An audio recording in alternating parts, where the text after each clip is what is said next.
Hello friend, मैं नीलू मौर्य अपने YouTube channel पे आप सभी दर्शकों का स्वागत करती हूँ। और मैं जा रही हूँ एक मस्त नाच गीत गाने। आप लोग को ज़रूर पसंद आएगा। मेरे वीडियो को लाइक सब्सक्राइब करना दोस्त, और जो फेसबुक से देख रहे हैं पेज को फॉलो करें। जय माता जी, राधे राधे। नदिया के तीरमा शिकार खेले बालामू, शिकार खेले बालामू। नदिया के तीरमा शिकार खेले बालामू, धुआंधार खेले बालामू। नदिया के तीरमा शिकार खेले बालामू, शिकार खेले बालामू। थाली में भारी भारी जेवाना बनावली, थाली में भारी भारी जेवाना बनावली। जेवना न जेवैन प्यार मांगे बालामू, प्यार मांगे बालामू। नदिया के तीरमा शिकार खेलै बालामू हो, नदिया के तीरमा शिकार खेलै बालामू हो। गिलसा में भरी भरी जल ले आईली, गिलसा में भरी भरी जल ले आईली।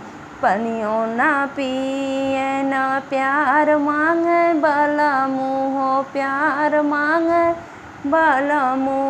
नदिया के तीरमा शिकार खेलै बालामू, नदिया के तीरमा शिकार खेलै बालामू, धुआंधार खेलै बालामू। नदिया के तीरमा शिकार खेलै बालामू। पॉकेट में भरी भरी बीड़ा वाली आवली, पॉकेट में भरी भरी बीड़ा वाली आईली। बिरवाना कुचैन प्यार मांगे बालामू हो, प्यार मांगे बालामू। नदिया के तीरमा शिकार खेलै बालामू हो, नदिया के तीरमा शिकार खेलै बालामू। फुलवा में तोड़ी तोड़ी से जल गवली हो, फुलवा में तोड़ी तोड़ी से जल गवली हो। से जियाना सोवैन प्यार मांगे बालामू हो, प्यार मांगे बालामू।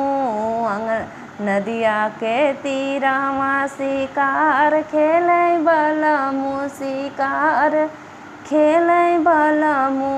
नदिया के तीरमा धुआंधार खेलै बालामू, शिकार खेलै बालामू।